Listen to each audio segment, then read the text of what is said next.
துக்காராமாவின் இறுதி பயணம் நெருங்கிவிட்டது. தனது வாழ்நாள் முழுதும் கடவுள் நாமத்தை அனுதினமும் ஜெபித்தவர் அவர்.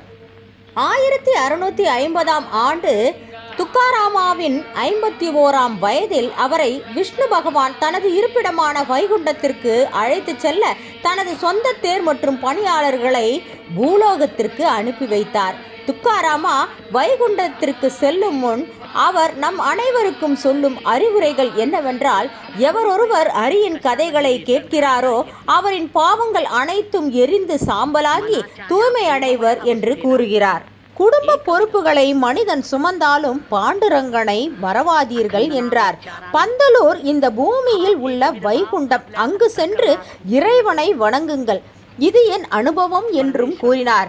இறைவனின் திருநாமம் ஒன்றே உங்களை மரண நேரத்தில் காப்பாற்றும். நாராயணனின் கீர்த்தனையும் பஜனையும் என்றும் செய்யுங்கள் என்றும் கூறினார். அவர் வைகுண்டத்திற்கு செல்லும் பொழுது விஷ்ணு பகவானின் பக்தர்கள் சந்திரபாக் நதிக்கரையில் ஆனந்த கூத்தாடினர்.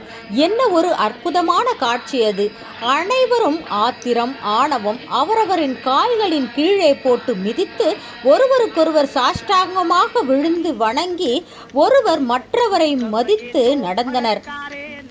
துக்காராமா பாண்டுரங்கனின் தீவிர பக்தனாவார். அவர் விட்டல பாண்டுரங்கனை தன்னுடைய அபங்கா பாடலின் மூலம் பூஜித்தார். அதாவது, நான் எவ்வாறு உன்னை புகழ்வேன், நீயே உலகத்தை ரட்சிப்பவர், நீயே எம்மை காப்பவர், நீயே உண்மையானவர். கிருஷ்ணா, நீ பிரகாசம், நீயே மதுரம், உன்னுடைய நிழலையே இந்த பிரபஞ்சம் உள்வாங்கிக் கொள்கிறது என்று தனது பாடலின் மூலம் அவரை பூஜித்தார்.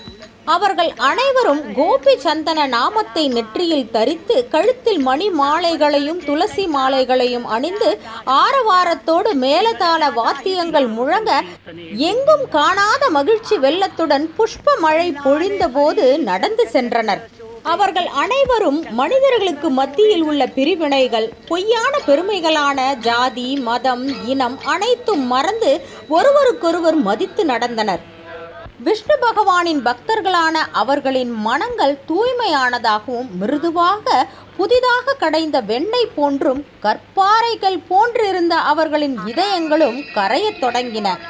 வானமே அவர்களை குறித்து பாராட்டத் தொடங்கியது. இந்த தைரியமான விஷ்ணு பக்தர்களை தடுத்து நிறுத்துவதற்கு இப்பூவுலகில் எதுவும் இல்லை. துக்காராமா சொல்கிறார், இப்பக்தர்கள் அவரின் பாதைகளை சம்சாரம் என்னும் பெருங்கடலில் எளிதாக கடந்து விடலாம் விஷ்ணு நாமத்தை ஜபிப்பதன் மூலமாக என்று கூறுகிறார். ஜெய் ஜெய் விட்டல பாண்டுரங்கா. ஓம் நமோ நாராயணா.